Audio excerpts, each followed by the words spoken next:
शख्सियत के प्रायोजक हैं Amar Kumar Sushil Kumar agro private limited.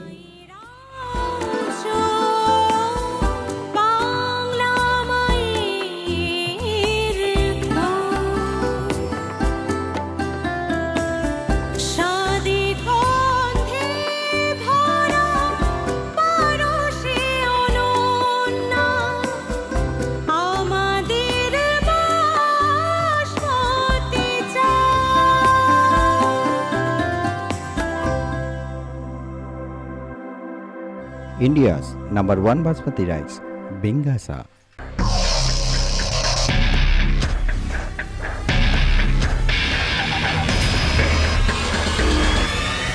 आज के खास कार्यक्रम शख्सियत में हम बात करेंगे एक ऐसी जानी मानी हस्ती से जिन्होंने कथक नृत्य को आम लोगों तक पहुंचाने का जिम्मा उठाया।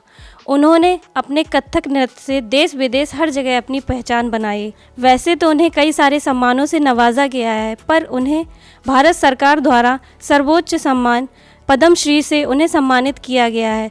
तो आइए ज़्यादा समय बर्बाद ना करते हुए बात करते हैं पद्म श्री से सम्मानित शोभना नारायण जी से। शोभना जी, आपका बहुत बहुत स्वागत। नमस्कार, बहुत ही अच्छा लग रहा है। जितने भी दर्शक और श्रोता लोग हैं सबको मेरा नमस्कार। मैम, हमारे दर्शकों को आप बताइए कि आपकी शुरुआत कब और कैसे हुई? अरे नृत्य के क्षेत्र में मैं तो बचपन से ही हूँ। मेरा कदम पहले पड़ा जब मैं 2.25-3 साल की थी। माँ को याद नहीं है, कभी कहती थी 2.5, कभी कहती थी 2.25, कभी कहती थी 3। तब से आज तक मैं कथक की नृत्य की सेवक हूँ, पुजारी हूँ और पूजा करती रहती हूँ नृत्य के माध्यम से। इतनी बड़ी सफलता प्राप्त करने के लिए जाहिर ही है आपके रास्ते में कई सारी कठिनाइयाँ आई होंगी, तो उन संघर्षों और कठिनाइयों के बारे में मैम हमारे दर्शकों को बताइए। देखिए, जीवन है तो कठिनाइयाँ तो आएंगी ही आएंगी, और वो हमें उससे डरना नहीं होता, और डरना बिल्कुल नहीं चाहिए, क्योंकि वो एक चुनौती है। अब किस तरह से हम जीवन में उन चुनौतियों का सामना करते हैं, वो हर एक पर डिपेंड करता है। और हाँ, हमारे जीवन में भी कई चुनौतियाँ आई, लेकिन अगर मुझे हमेशा विश्वास है कि अगर आदमी में अंदर दृढ़ता हो और एक सच्ची लगन हो तो सब कुछ आगे रास्ता मिल ही जाता है। जैसे कि मैम हमने पढ़ा है कि आपने अपनी सारी पढ़ाई साइंस से की है और ये जो कथक है ये आर्ट साइड है, तो दोनों का तालमेल कैसे बैठाया आपने? ये सवाल अक्सर मुझसे पूछा जाता है। देखिए, बचपन से मेरा, वैसे तो मैंने कहा ना कि मेरी आत्मा तो नृत्य में बसती है, लेकिन मुझे अपना वो मैथमेटिक्स में बहुत पसंद, और एनीथिंग लॉजिकल वो इसमें मुझे बहुत पसंद है। तो फिर ऑब्वियसली वो एक नेचुरल इंक्लिनेशन था फिज़िक्स और मैथ्स की तरफ, लेकिन उस वक्त फिज़िक्स और मैथ्स मेरा जुनून था, और अच्छा भी करते थे क्लास में भी। और वैसे अगर देखा जाए तो दोनों परे नहीं है, एक दूसरे के सहायक है। जीवन में हर चीज़ तो फिज़िक्स ही है। जो हम लोग माइक्रोफोन से बात कर रहे हैं, वो कहीं ना कहीं तो वो लॉज ऑफ फिज़िक्स वगैरह, उसकी प्रिंसिपल्स, उसकी एप्लीकेशन जो है, अगर वो माइक्रोचिप्स नहीं बनता तो आपके कंप्यूटर नहीं होते, तो ये सब तो साइंस तो जीवन का एक अंग है। अगर मैं अपने डांस को ही देखूं तो डांस में भी गणित है। जब हम तोड़ा टुकड़ा परन कर रहे हैं, रिदमिक पैटर्न जिसको हम नृत्य अंग बोलते हैं, उसमें तो गणित ही है, पूरा गणित है। गुरु शिष्य परंपरा में मैम आपकी राय हम जानना चाहेंगे। गुरु शिष्य परंपरा जो हम लोग सोचते हैं, जिस तरह से हम सोचते हैं, मेरे हिसाब से जो मैं सोचती वो है कि गुरु ने आपको जो शिक्षा दी है वो सिर्फ एक टेक्निकल स्किल वाली शिक्षा नहीं होती है। अगर असली कोई गुरु हो लेकिन वो शिक्षा होती है जिसमें जीवन को आप कैसे जी सकते हैं। मैम, ऐसा कोई लम्हा जो आपको ताउम्र याद रहे, हमारे दर्शकों के साथ शेयर कीजिए। बहुत सारे हैं, लेकिन एक या दो जो हमेशा जहन में रहता है। एक है कि मेरा पहला स्टेज परफॉर्मेंस, जब मुझे स्टेज फ्राइट हुआ था मैं 4 साल की थी, और मुझे स्टेज फ्राइट हुआ था, और किस तरह से मेरी पिटाई हुई थी कि तुम ही ज़िद करके कर रही हो, और तुमने ही माँ, क्योंकि मेरी माँ परफेक्शनिस्ट थी और उनके तो बुआ वगैरह और भी ज़्यादा, तो तुमने ही ज़िद किया था। और फिर अब ये, और जो मेरी पिटाई हुई कि ये नाटकबाजी बंद और ये सब, और फिर जब वो आया कि अब तुम्हारा डांस वगैरह नृत्य बंद हो जाएगा, तब वो जो बांध मेरा अंदर, भय का बांध जो टूटा है, तो आज तक मैं नृत्य कर रही हूँ। स्टेज मेरे लिए घर हो गया, तो वो मैं कभी नहीं भूल। अगर हम आपके बचपन की बात करें तो आपको बचपन में कैसा माहौल मिला? मैं बचपन में हो या कोई भी हो, मैं पहले तो कहूँगी कि मैं खुशकिस्मत थी कि इस तरह के मुझे पेरेंट्स मिले, कि मेरे पेरेंट्स इतने एटलीस्ट पर्टिकुलरली वो पढ़े लिखे और an upper middle class family के आते हुए, और मेरी माँ ज़रा उनके यहाँ तो बहुत ही ज़मींदारी वगैरह वगैरह वगैरह वगैरह थी। मेरे नाना जी फ्रीडम फाइटर थे, 1919 में बिहार के पहले आदमी थे, जेल गए थे। 1923 के मेंबर ऑफ पार्लियामेंट थे जब वो सेंट्रल असेंबली कहलाता था, जबकि ब्रिटिश राज में हिंदुस्तानियों को उन्होंने पहली बार कॉन्टेस्ट करने दिया था, तो वो हैंडफुल ऑफ हिंदुस्तानी लोग थे। जैसे कि मैम हम जानते हैं कि आप सरकारी जॉब पे भी रहीं, और फिर कथक के लिए आप कैसे वक्त निकालती थी? आपका जिसमें लग्न हो वो आपको वक्त मिल ही जाएगा। मैं अपने स्टूडेंट से कहती हूँ कि जिस दिन तुम्हारे एग्जाम्स भी है, फिर भी तुम अपने बेस्ट फ्रेंड की पार्टी में जाना तो तुम निकाल लेती हो टाइम तो उसी तरह से मेरे लिए तुम आप जीवन आप सांस के बगैर जी सकती हैं नहीं ना, तो मैं अपने कथक के बगैर कैसे जी सकती हूँ। और मेरा दिनचर्या मेरा हमेशा लंबा रहा है, मतलब कि हमेशा बचपन में 3-4 घंटा सोती थी पूरे विद्यार्थी जीवन और ऑफिस जीवन में। अब रिटायरमेंट के बाद अब ज़्यादा सो रही हूँ, अब 5 घंटा सोती हूँ। जैसे कि कोरोना काल के पूरे विश्व में प्रभाव पड़ा है, तो क्या आपके कथक परफॉर्मेंस में भी उसका प्रभाव पड़ा है मैम? देखिए परफॉर्मेंसेस तो हो नहीं रहे ना, तो परफॉर्मेंसेस, क्योंकि हम लोग जब परफॉर्मेंस तो है कि अब हम लोग जंगल में जो है ना मोर, हम लोग जंगल ही में नाच रहे हैं अभी। तो अब हम अपने घर में ही नाच रहे हैं और प्रैक्टिस, तो फिर स्टेज परफॉर्मेंसेस नहीं हो रहे। जो जब थोड़ा सा खुला लॉकडाउन के बाद, जो थोड़ा सा विंडो मिला, और तब क्योंकि मेरा हमेशा था कि मैं रिकॉर्डेड म्यूज़िक पे तो डांस नहीं करूँगी, मैं लाइव म्यूजिशियंस के साथ। तो जब वो हुआ तब फिर 5-6 परफॉर्मेंसेस हुए सितंबर से, तो वो अच्छा लगा। हम लोग सब मिल रहे थे कि आहा फाइनली हम लोग स्टेज पे हैं, म्यूजिशियंस हैं, वो चल रहा है, तो वो एक उसकी एनर्जी अलग होती है।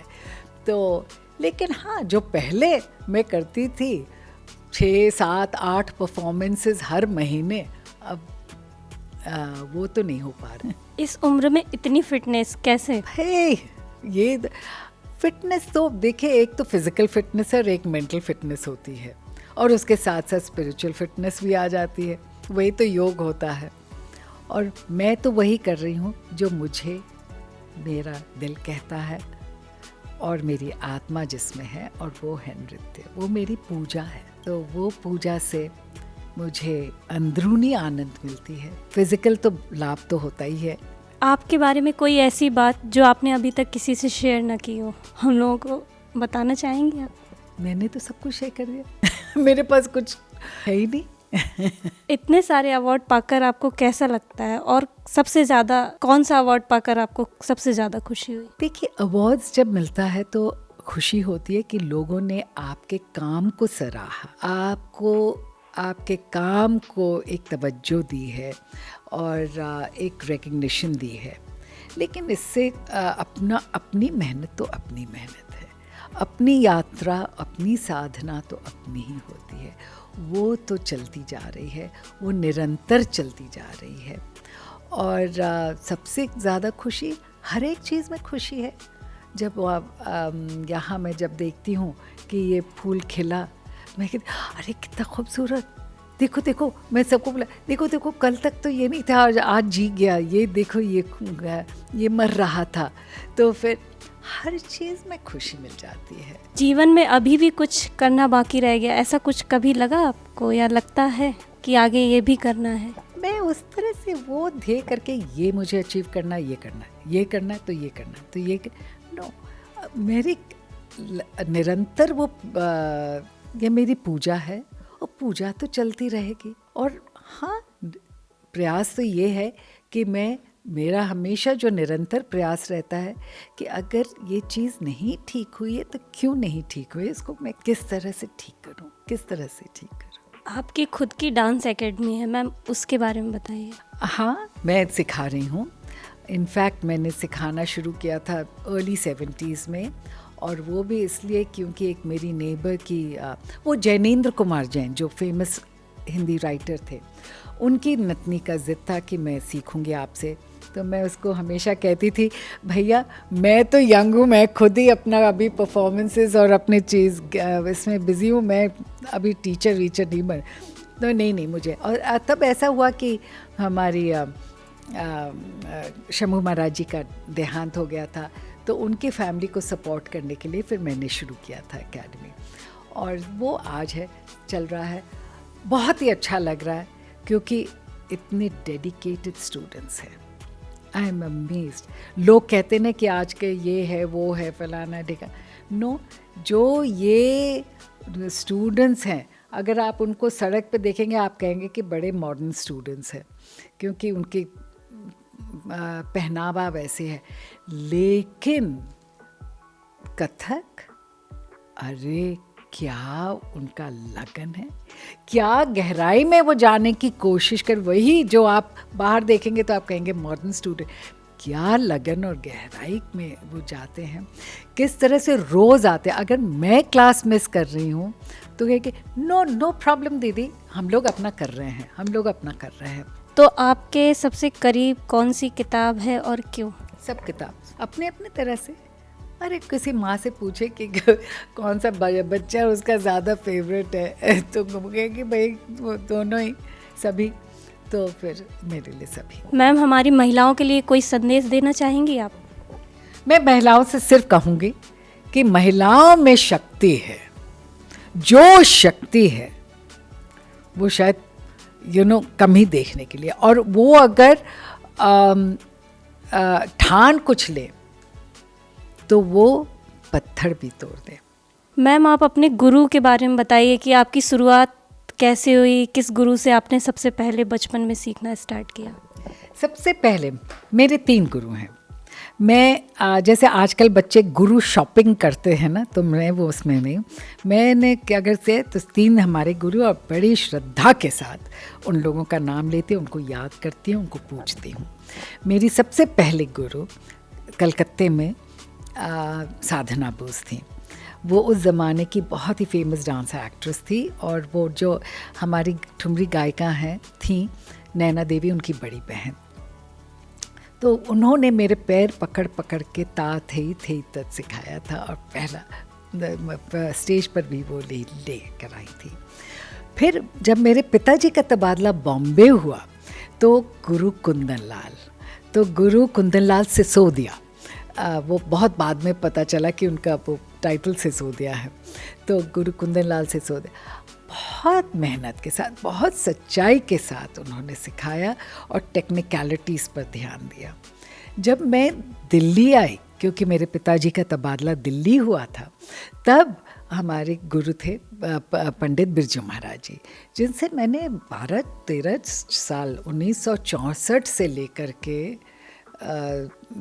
फिर 76 जब तक मैं सर्विस में नहीं गई थी तब तक मैं रोज़ उनसे सीखती थी। मैम, MMPV आवाज़ जैसे एकमात्र महिलाओं का चैनल है, तो उसके बारे में आपकी क्या राय है? बहुत अहम का काम कर रही है, बहुत इम्पोर्टेंट काम कर रही है MMPV आवाज़ चैनल, क्योंकि महिलाओं की एक आवाज़ का तो एक ज़रिया मिला कि इतने सारे महिलाएं हैं और अलग अलग क्षेत्र में हैं, अपनी अपनी तरह से वो अलग अलग तरह से कंट्रीब्यूशन कर रही हैं नेशन बिल्डिंग के लिए। नेशन के कैरेक्टर बिल्डिंग के लिए, नेशन के हेल्थ के, इकोनॉमिक हेल्थ में उनका भागीदारी है। आफ्टर ऑल आप खेतों में भी देखें कि महिलाएं बहुत क्या उनका मेहनत रहता है। तो इस तरह से तो हर एक हमारी जो नेशन बिल्डिंग में हर एक एस्पेक्ट है उसमें महिलाएं इतना काम है, उनका योगदान है।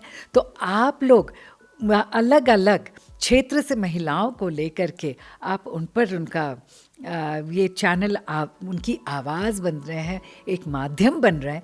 बहुत ही अच्छा लगा और मैं आप लोग को बधाई देती हूँ और ईश्वर से प्रार्थना करती हूँ कि आप लोग इस तरह से और बढ़ते जाए और अपना कार्य करते रहे। और देखिए ना, अभी छठ पूजा चल रहा है, क्योंकि मैं बिहार की हूँ, तो वो छठ पूजा में महिलाओं का देखें कि किस तरह से वो उस सूर्य देवता की आराधना कर रही है, सिर्फ अपने लिए नहीं लेकिन पूरा पेनेंस वो कर रही हैं। वो इस ठंड में गंगा नदी में खड़ी होकर के उनको अर्घ दे रही हैं और सब कुछ कर रही हैं, क्योंकि कि एनर्जी उसकी कि हमारी प्रकृति के जितने लोग हैं उनके लिए, उनकी सुख शांति के लिए, वृद्धि के लिए और वो शक्ति के लिए। आज के खास कार्यक्रम शख्सियत में हमने आपको मिलवाया पद्मश्री शोभना नारायण जी से। आगे भी हम आपको ऐसी ही शख्सियत से मिलवाते रहेंगे। देखते रहिए MMPV आवाज़। धन्यवाद। स्नेह भरा ममता मायरा जो Bangla माয়ের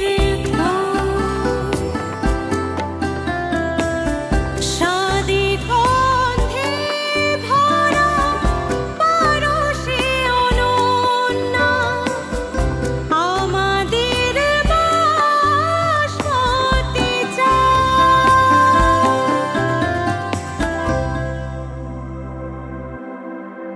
India's number 1 basmati rice, Bingasa. मेरे बढ़ते कदम के प्रायोजक हैं Pawan Kumar Sushil Kumar agro private limited.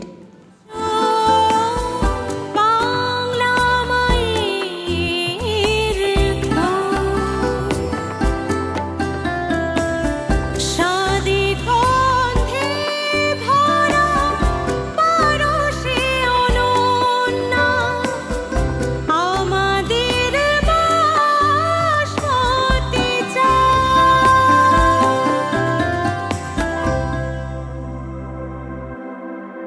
India's number 1 basmati rice, Bingasa.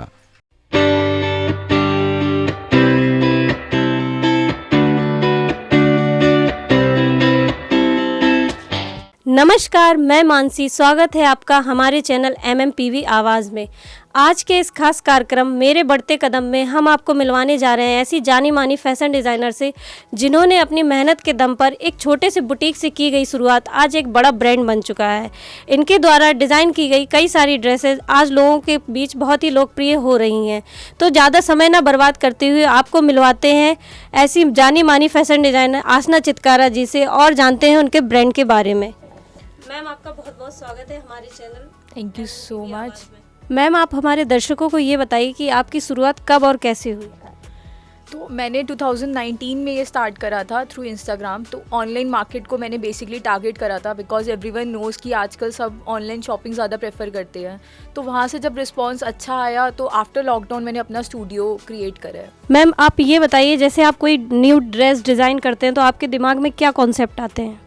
New dress design करते हुए माइंड में सबसे पहले तो ये आता है कि आजकल सबसे ज़्यादा मार्केट में क्या इन है, लोग किस चीज़ की डिमांड ज़्यादा कर रहे हैं। आफ्टर दैट सबसे ज़्यादा मुझे ट्रैवलिंग पसंद है, तो ट्रैवल करके मुझे ये पता चलता है कि आजकल किस चीज़ की डिमांड ज़्यादा है, क्या ज़्यादातर वेयर करा जा रहा है। डिफरेंट क्योंकि डिफरेंट जो स्टाइल, डिफरेंट रिलीजन है, उनके डिफरेंट स्टाइल होते हैं। तो वो सब चीज़ें मेरे माइंड में आती है कुछ भी नया क्रिएट करने से पहले। अगर हम बात करें फैशन की, तो इन दिनों क्या ट्रेंड में है? अगर आप फैशन की बात करो तो इन दिनों ट्रेंड में जो चल रहा है वो ज़्यादातर रफल्स चल रहे हैं, आपका फ्रिल वर्क चल रहा है, गैदर्स चल रही है, बिकॉज इन सब चीज़ों की ज़्यादा डिमांड है। टीनेजर्स में आप जाओ तो उनका टेस्ट सबसे ज़्यादा जाता है कि आपका थोड़ा रफल्स हो, ऑफ शोल्डर हो, थोड़ा बेसिक कंफर्ट भी हो, प्लस डिज़ाइन भी हो, कुछ डिफरेंट हो। मैम वर्किंग वुमेन के लिए कुछ नया फैशन में ट्रेंड में कुछ है? वर्किंग वुमेन के लिए obviously they want comfort plus they want different design, because you know that कि वो डेली बाहर जाते हैं तो उन्हें चाहिए होता है कि वो कुछ अलग ही लगे। तो कंफर्ट प्लस डिज़ाइन हो तो उसके लिए हम स्पैंडेक्स और लाइक्रा फैब्रिक ज़्यादा यूज़ करते हैं, बिकॉज उससे एक तो स्लिम लुक आती है और दूसरा कंफर्ट रहता है। मैम न्यूली मैरिड के लिए जैसे बात करें तो उनके लिए आप किस तरह का ड्रेस डिज़ाइन करते हैं? न्यूली मैरिड के लिए आता है तो वो ऑब्वियसली वो चाहते हैं कि वो थोड़े हाईलाइट रहे, वो थोड़े डिफरेंट लगे, तो कुछ सीक्वेंस वर्क हो गया, कुछ एम्ब्रॉयडरी वर्क हो गया जो उनको अलग से हाईलाइट करता है, तो मैं वो प्रेफर करती हूँ। मैम जैसे कि अभी सीज़न विंटर का आ रहा है तो विंटर के सीज़न में किस तरह का फैशन में कुछ ट्रेंड में है? विंटर के सीज़न में एवरीवन नोज़ कि ज़्यादातर लोग वेलवेट प्रेफर करते हैं या फिर कुछ हैवी फैब्रिक होते हैं, सिल्क होता है, पाड़ा सिल्क होती है, डिफरेंट डिफरेंट स्टाइल के ये चीज़ें आती है, तो मैं ये चीज़ें ज़्यादा प्रेफर करती हूँ अपने काम में। अगर हम बात करें फैशन की तो पुराने फैशन में और ये जो न्यू फैशन में कुछ सिमिलरिटी है देखने को मिलती है क्या?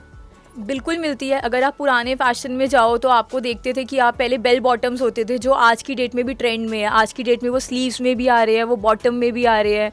तो कई चीज़ें ऐसी है जो पुरानी और आज की सेम है। आप जाओ तो पोल्का डॉट्स होती है, वो भी सेम है। फिर उसके बाद आप जाओ जोधपुरी काम है आपका, गोटा पत्ती का काम है, वो पहले भी चलता था, वो आज भी चलता है। मैम यहाँ पे जैसे हम कई सारी ड्रेसेस देख रहे हैं, आप हमारे दर्शकों को इनके बारे में कुछ बताइए। ओके तो ये जैसे कि ये गाउन है जो कि आपको इंडियन, जो कि एक फ्यूजन है इंडियन प्लस वेस्टर्न का। इसके अंदर सारा थ्रेड वर्क हो रखा है, यहाँ पे सारा आपका हैंड का काम हो रखा है, और इसके अंदर आप ये देख सकते हो कि ये वेस्टर्न वेयर को इंडियन में कन्वर्ट करा हुआ है। तो आप ये किसी भी ओकेजन पे वेयर कर सकते हो, जैसे कॉकटेल पार्टीज़ होती है जो कि इंडियन फंक्शंस बहुत ज़्यादा आते हैं। मैरिज के फंक्शन आप देखो तो एक साथ ही बहुत सारे आते हैं, तो कॉकटेल में आप इसे वेयर कर सकते हो। देन ये एक नेक पीस है, नेक पे वेयर कर सकते हो इसे डिफरेंट डिफरेंट स्टाइल में वेयर करा जा सकता है। तो इसको आप किसी भी फंक्शन में वेयर कर सकते हो, बीट योर नॉर्मल पार्टी हो गई उसके अंदर, या फिर आप किसी वेडिंग में जा रहे हो उस पर भी वेयर कर सकते हो। बट क्योंकि ये ऑलरेडी इतना हैवी है तो इसके नीचे आपको बिल्कुल कलियों वाली स्कर्ट है जिसके ऊपर बनारसी काम हो रखा है, तो आप ऐसी चीज़ें आप करवा चौथ पे भी पहन सकते हो, बिकॉज कलर भी इसका बहुत सोबर है, पिंक कलर है जो कि करवा चौथ पे लेडीज़ प्रेफर करती है। और साथ में इसके रेड कलर में पूरा दुपट्टा भी है जिसके ऊपर सारा का सारा आपका लेस वर्क हो रखा है, वही बनारसी काम का। फिर ये आता है आपका येलो कलर में, ये विद गरारा है, इस पर सारा मिरर वर्क हो रखा है, और जैसे आजकल गरारा बहुत ट्रेंडिंग है तो ये वो चीज़ है। प्लस ये कलर येलो है तो हल्दी वगैरह पे प्रेफर कर सकते हो आप इस चीज़ को। देन ये आपकी बलून लाइक्रा में ड्रेप साड़ी है, तो ये थोड़े हेल्दी लोगों के लिए डिज़ाइन करी गई है, क्योंकि बलून लाइक्रा के अंदर पर्सन जो है थोड़ा स्लिम लगता है, जहाँ पे स्पैंडेक्स का टच आ जाता है वहाँ पे पर्सन स्लिम लगने लग जाता है ऑटोमेटिकली, और आजकल हर विमेन की यही डिमांड होती है कि उन्हें स्लिम लगना है। देन ये आपकी साड़ी है विद स्कर्ट और इसके अंदर अटैच पल्ला है, सो एक लुक क्रिएट हो रही है, फ्यूजन हो रहा है इंडो वेस्टर्न का। तो ये आप किसी भी लाइट फंक्शन पे वेयर कर सकते हो, आपकी मेहंदी है, आपकी कॉकटेल पार्टी है, आप उसमें वेयर कर सकते हो इसे। देन ये आपका प्लाजो के साथ सेट है डबल शेड में, वाइट एंड ब्लैक, तो इसकी बेल स्लीव्स है और इसके ऊपर सारा ये पैच लगा हुआ है ब्लैक कलर के अंदर, तो ये स्लांट में जा रहा है, डबल शेड डिज़ाइन कर रहा है आजकल के विमेन के अकॉर्डिंग कि उन्हें थोड़ा सा कुछ डिफरेंट चाहिए। ये सूट की लुक भी देगा और ये वेस्टर्न की लुक भी देगा, तो ये माइंड में रखते हुए इसे डिज़ाइन करा है। ये साड़ी है, this is also balloon Lycra, जो कि आपको पहले दिखाई थी, बट ये डबल शेड में है। इसका जो पल्ला है वो डबल शेड में आ रहा है और नीचे जो है ये सिंपल ब्लैक कलर है, और साइड में इसके सारी पीको हो रखी है, पूरे रफल्स आ रहे हैं, सो दैट एक अलग ही इसके अंदर टच क्रिएट हो। तो इसके अंदर एक साड़ी के अंदर फ्यूजन दिया है जो कि पूरी आपको इंडो वेस्टर्न लुक देगा। एक और ये गाउन है जो कि वाइन कलर में है, डार्क शेड है, विंटर्स के अकॉर्डिंग डार्क शेड बहुत चलती है। देन इसके साथ ये केप वाली स्लीव्स है पूरी, और ये अटैच्ड है, डिटैचेबल नहीं है, सो इसको आप वेयर कर सकते हो किसी भी ओकेजन पर। अपनी नॉर्मली आप किटी पार्टीज़ में भी वेयर कर सकते हो, नॉर्मली आपके जो फंक्शंस आते हैं, दिवाली पार्टी, आप उसमें भी वेयर कर सकते हो।